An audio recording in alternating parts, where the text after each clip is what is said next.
So hello guys, welcome back. मैं हूं आपका दोस्त एंड होस्ट विपन। वीडियो में बात करेंगे हाल ही में जो गवर्नर की अपॉइंटमेंट हुई थी हमारी स्टेट के अंदर। जैसे कि त्रिपुरा उड़ीसा के अंदर अपॉइंटमेंट हुई।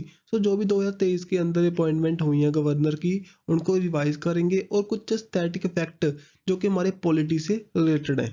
जी करते हैं स्टार्ट। आपका हमारे चैनल पर तो स्वागत है ही है। अगर आपको पीडीएफ चाहिए तो SBM ट्यूटर पर, टेलीग्राम पर हमसे ले सकते हो। ओके जी, करते स्टार्ट। फर्स्ट ऑफ ऑल यहाँ पर उड़ीसा और त्रिपुरा के अंदर हाल ही में हमारे न्यू गवर्नर अपॉइंट किए गए by the president of India Draupadi Murmu के द्वारा। उड़ीसा के गवर्नर रहे यहाँ पर रघुबर दास एंड साथ ही में त्रिपुरा के गवर्नर बने नलू इंद्रा सेना रेड्डी।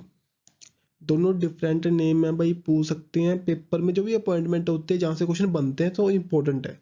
जो गवर्नर होते हैं as a ambassador of the centre, centre के एम्बेसडर की तरह काम करते हैं इन दी स्टेट लेवल पर। लेकिन उनके पास कुछ और पावर भी होती हैं वहाँ पर अपॉइंटमेंट को लेकर के। इनको ध्यान में रखिए। जैसे कि इंटरनेशनली इंडिया का अगर इंटरनेशनल हमारा रिलेशन बनाना हो तो हमारे हाई कमिश्नर और एम्बेसडर अपॉइंट होते हैं अदर कंट्री के अंदर।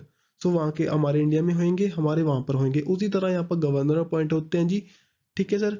यहाँ पर ध्यान में रखना, इनका नेम है रघुबर दास, जो कि उड़ीसा के गवर्नर बने आफ्टर रिप्लेसिंग दी गणेशी लाल। और त्रिपुरा के हमारे बने नीलू इंद्रा सेना रेड्डी। अब देखें जी कुछ और पर्सनैलिटी जो कि पहले 2023 के अंदर ही अपॉइंटमेंट हुई जिनकी।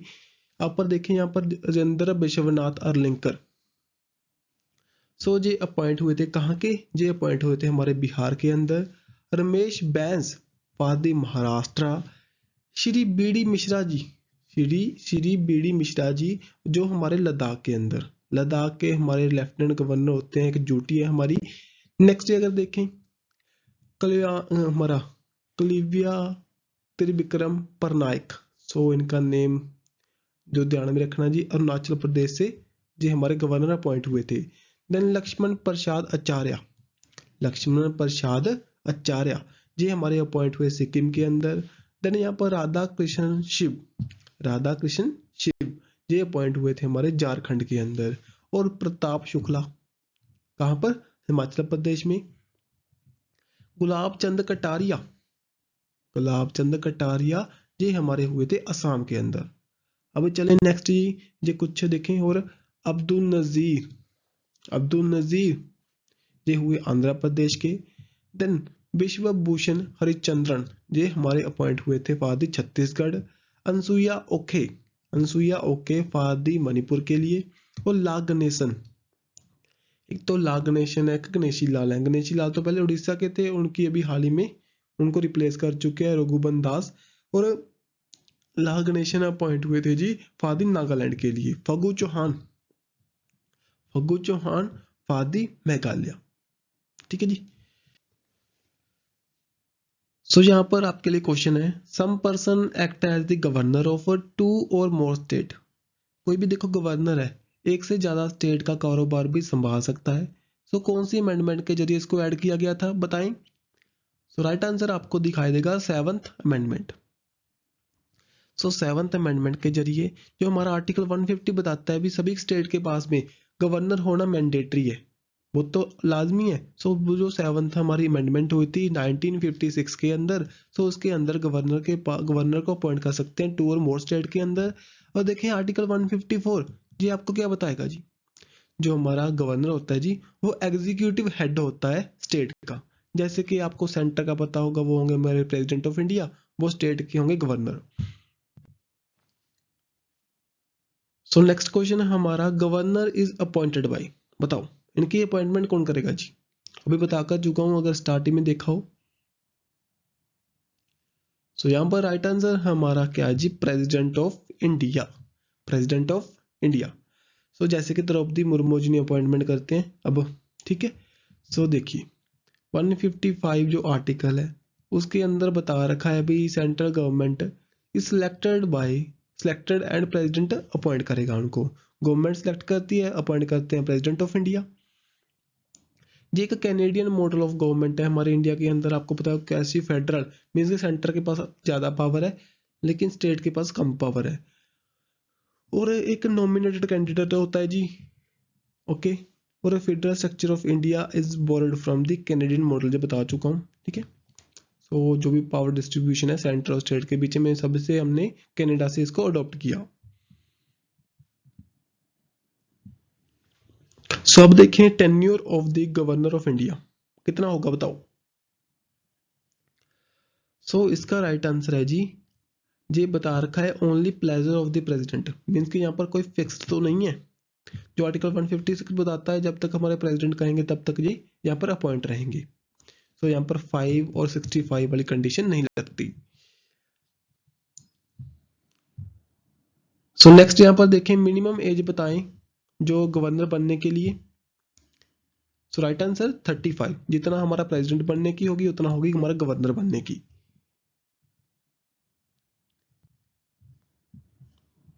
सैलरी ऑफ द गवर्नर बताएं कहां से आएगी, कहां से आएगी, consolidated fund of the state, consolidated fund of the state. So state के कंसोलिडेटेड फंड से इसको लेते हैं जी। आर्टिकल 158 बताता है जी condition of the governor office, can't be member of Lok Sabha के नहीं हो सकते, not hold any profit office of profit, कोई भी नहीं रख सकते, राजभवन फॉर हिज रेजिडेंस, इनको राजभवन प्रोवाइड होगा जो हमारी कैपिटल होती है स्टेट की वहां पर। सो पार्लियामेंट डिसाइड, इनके जो सभी होते हैं अलाउंस एम्यूलमेंट्स प्रिविलेज जो भी इनको मिलेंगी वो हमारी पार्लियामेंट डिसाइड करेगी, जो कि सैलरी इनकी 3.5 लाख होती है जो कि स्टेट के कंसोलिडेटेड फंड से प्रोवाइड करते हैं। अगर अगर दो एक से ज्यादा स्टेट में हो देन इक्वली इक्वली यहाँ पर डिस्ट्रीब्यूट हो जाएगी। सो यहाँ पर देखते हैं जी executive power of the governor, क्या एग्जीक्यूट करेंगे। अपॉइंटमेंट देखो सीएम की अपॉइंटमेंट होगी, मिनिस्टर ऑफ स्टेट की अपॉइंटमेंट करेंगे, tribal welfare ministry, advocate governor, advocate general sorry, state election commission, साथ में chairman and the member of the state public service commission के। सो स्टेट लेवल पर जो भी होंगी वहां पर करेंगे जी। स्टेट इलेक्शन कमीशन सभी को पता होगा, पंचायत इलेक्शन जो म्यूनसिपैलिटी इलेक्शन होते हैं जो ये कंडक्ट करता है। और देखें इनको अरेस्ट नहीं कर सकते भी जब ये पावर में हो, ठीक है, कोई भी क्रिमिनल प्रोसीडिंग इनके खिलाफ नहीं चल सकती। तो यहाँ पर देख लेते हैं जी कॉन्स्टिट्यूशनल जो इमरजेंसी होती है स्टेट इमरजेंसी के अंदर, जब 356 के आर्टिकल के अंदर लिखी हुई है देन ये अपनी एक एडवाइस दे सकते हैं, प्रेसिडेंट रूल को इम्प्लीमेंट कर सकते हैं स्टेट के अंदर, ठीक है। सो अगर यहाँ पर जो हमारी स्टेट की कॉन्स्टिट्यूशनल मशीनरी है वो खत्म हो जाए, वो काम करना बंद कर दे, देन ये क्या करेंगे, रेफर करेंगे प्रेसिडेंट को, देन यहाँ पर प्रेसिडेंट रूल को इम्प्लीमेंट कर सकती है भाई सेंटर मीन्स के प्रेसिडेंट ऑफ इंडिया, ठीक है। सो इनमें इनकी अहम भूमिका होती है। सो नेक्स्ट यहाँ पर देखते हैं legislative power of the governor, क्या लेजिस्लेटिव पावर होंगी। जो स्टेट लेजिस्लेटिव है वहां पर जो फर्स्ट लेक्चर होता है भाई ये प्रोवाइड करते हैं, देन उसको डिसॉल्व करने की पावर इनके पास में, एड्रेस करते हैं फर्स्ट सेशन को, और प्रोरोग जो कि इसको स्पीच ही होती है, जो फर्स्ट हमारी स्पीच होती है उसको प्रोरोग कहते हैं, वो करते हैं जी। देन उसके बाद में अपॉइंट कर सकते हैं जी 1/6 member of the legislative council, जैसे कि 12 मेंबर है जी नॉमिनेट करते हैं हमारे प्रेसिडेंट राज्यसभा के अंदर, उसी तरह यहाँ पर 1/6 मेंबर जी अपॉइंट करते हैं लेजिस्लेटिव काउंसिल के अंदर। Then disqualification of the member after the consult with election commission, disqualify कर सकते हैं अगर इलेक्शन कमीशन कह दे भाई ये फेयर इलेक्शन के जरिए नहीं अपॉइंट हुए, देन रिजेक्ट कर सकते हैं बिल को, एसिड कर सकते हैं भाई, बिड अपने पास रख सकते हैं, रिटर्न कर सकते हैं, और ये कर सकते हैं प्रेसिडेंट के पास भेज सकते हैं for the consideration, okay, under the article 201। So next चलते हैं यहाँ पर गवर्नर टू प्रमोलगेट ऑर्डिनेंस, ऑर्डिनेंस कौन से आर्टिकल के अंदर हमारे गवर्नर पास करते हैं जी बताओ, बताओ। जब हमारे लेजिस्लेटिव असेंबली उसमें ना हो, फंक्शन में ना हो, देन एक ऑर्डिनेंस पास होता है directly by the governor of India, governor of that state, वो कौन से आर्टिकल के अंदर बताओ। सो राइट आंसर हमारा होगा जी 213 नंबर आर्टिकल के अंदर। अगर आपसे पूछे पार्डन पावर, पार्डन पावर होगी हमारे गवर्नर के पास आर्टिकल 161, और जो हमारे प्रेसिडेंट है उनके पास 72 आर्टिकल के अंदर। और देखिए ऑर्डिनेंस की पावर हमारे गवर्नर के पास, सॉरी प्रेसिडेंट के पास होगी आर्टिकल 123, और हमारे ऑर्डिनेंस की पावर होगी गवर्नर के पास 213। ठीक है सर, सभी बातें मैंने यहाँ पर राइट कर दी। सो देखिए देन उसके बाद में पुची कमीशन जो कि 2010 में आया था। मेनली इसका मेन मोटिव क्या है जी, जो रेकमेंड कर सकता है भी हमारे प्रेसिडेंट की, जो भी हमारे गवर्नर अपॉइंट होंगे सो उनको हम इम्पीच भी कर सकते हैं। ठीक है, और जो भी हमारा सीएम होगा वो दो स्टेट का, उनसे हमने कंसिडरेशन लेना चाहिए गवर्नर की अपॉइंटमेंट को लेकर के। सो ये इसका मेन मोटिव था भी, जो गवर्नर की अपॉइंटमेंट होगी सीएम का एक पक्ष होना चाहिए, साथ ही में उनको उसको इम्पीच भी कर पाएंगे अगर वो अपना जो दायित्व है उसको प्रॉपरली अच्छे तरीके से नहीं निभा रहे तो। ठीक है, सो अब रिवाइज कर लेते हैं जी। गवर्नर हमारे स्टेट के अंदर, गुजरात का गवर्नर बताएं, ये सभी को पता होंगे, वैसे नहीं पता तो भी रिवाइज करना। तो यहाँ पर आचार्य देवव्रत। हरियाणा के आपको दिखाई देंगे बंदूरू दत्तारैया। नेक्स्ट गोवा के आपको दिखाई देंगे पिल्ले जी, से हमारे श्रीधर पिल्ले। केरला के आपको दिखाई देंगे आरिफ मोहम्मद खान। नेक्स्ट मध्य प्रदेश के अंदर आपको दिखाई देंगे मंगूभाई पटेल।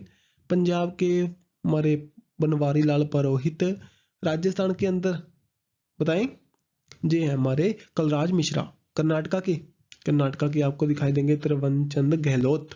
उत्तराखंड का राइट आंसर गुरमीत सिंह। उत्तर प्रदेश के, ये इंपॉर्टेंट है जी, नंदीबेन पटेल। इंडिया के अंदर ना 2-3 वुमेन्स ही हैं ओनली जो कि हाई अथॉरिटी को हमारे करती हैं, जैसे president of India Draupadi Murmu जी।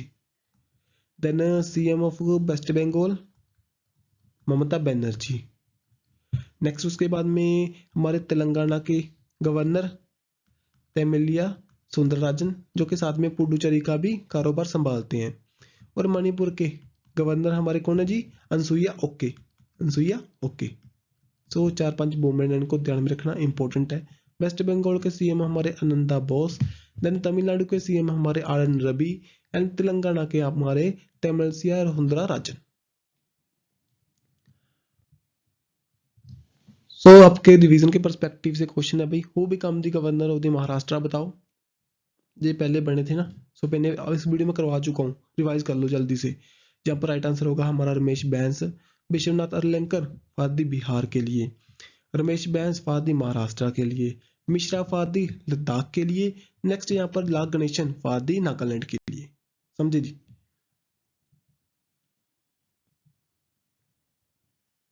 सो जे भाई वन स्लाइड के अंदर सभी डाल रखी हैं बातें, रीड करना चाहो तो कर सकते हो।